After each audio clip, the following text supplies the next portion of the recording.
Si le paradis, c'était l'enfer. Il y a un chercheur américain qui s'est vraiment posé cette question. Et du coup, il a fait une expérience absolument horrible, dans laquelle il a mis 8 souris dans un paradis, littéralement.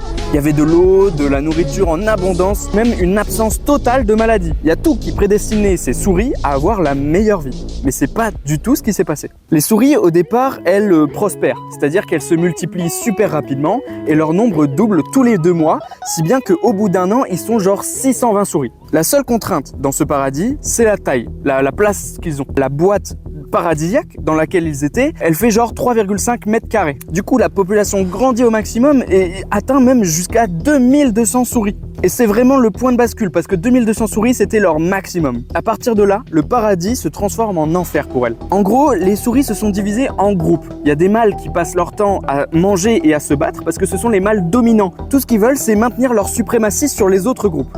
Il y a d'autres mâles qui sont dominés et eux, ils deviennent complètement inactifs. Ils mangent, ils dorment et ils n'arrivent même pas à se reproduire en fait parce que c'est les mâles dominants qui se reproduisent. Les femelles, quant à elles, deviennent de plus en plus agressives à leur tour, surtout celles qui ont des petits, forcément. Elles changent tout le temps leur nid, elles abandonnent leurs petits parce qu'elles n'ont pas le temps de les sauver, enfin c'est vraiment une boucherie. Alors que de base, les 8 premières souris étaient complètement pacifiques entre elles.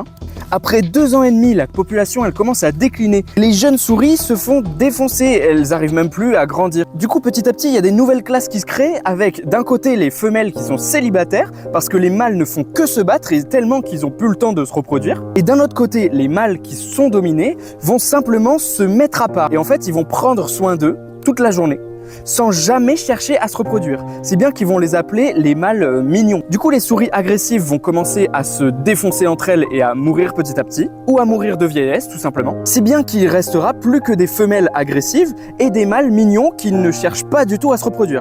Et alors que la logique voudrait qu'au bout d'un moment, la surpopulation s'équilibre et qu'il y ait une population maximale dans l'enclos, eh bien c'est pas du tout ce qui se passe. En fait, à partir du moment où les mâles dominants ont complètement arrêté de se reproduire, les mâles dominés ne cherchent plus à se reproduire et la population s'éteint complètement. Cette expérience, elle est effrayante parce qu'elle nous montre bien que même dans des conditions idéales, une population peut s'autodétruire. La surpopulation engendrait des problèmes sociaux et psychologiques. Et juste ça conduit l'espèce en entier à s'autodétruire. C'est quand même aberrant, c'est complètement dépourvu de logique. Et si nous, en tant qu'êtres humains, on n'était pas si différents des souris, est-ce qu'on arriverait à être assez intelligent pour tirer les bonnes conclusions de cette expérience ?